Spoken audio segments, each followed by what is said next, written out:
في الفيديو اللي فات اتكلمنا عن حاجة كده اللي هي product market fit، بس في بوينت بسيط كده عايز أركز عليه شوية. فكرة إن أنت تبص على البروفايدر بالنسبة لي أحسن بكتير من إنك تبص على الكونسيومر. أنا من وجهة نظري إنك المفروض أصلا تبص على الاتنين، على الكونسيومر وعلى البروفايدر. بس البروفايدر هيوريك كمية حاجات مش هتعرف تشوفها عند الكونسيومر. طب يعني إيه؟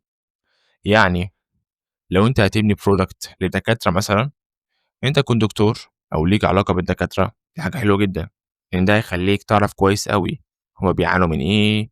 هل لو أنت بنيت برودكت يحل المشكلة ديت، ده هيستاهل المجهود، الوقت أو الفلوس اللي هتدفعوها مقابل الحاجة ديت ولا لأ؟ ولكن نظرتك على البروفايدر بالنسبة لي بتديك معلومات أكتر بكتير. طب إزاي؟ الكونسيومر هيوريك المشكلة، المستهلك هيوريك المشكلة بس مش هيوريك حلها، انت اللي لازم تدور على حلها. ليه بقى البروفايدر هيوريك حاجات اكتر؟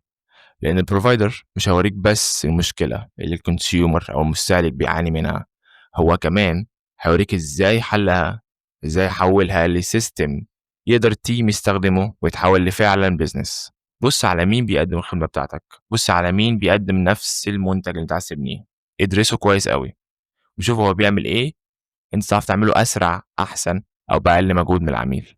وبس، انا حبيت اتكلم عن الموضوع دوت في فيديو لوحده عشان فعلا هو مهم بالنسبه لي.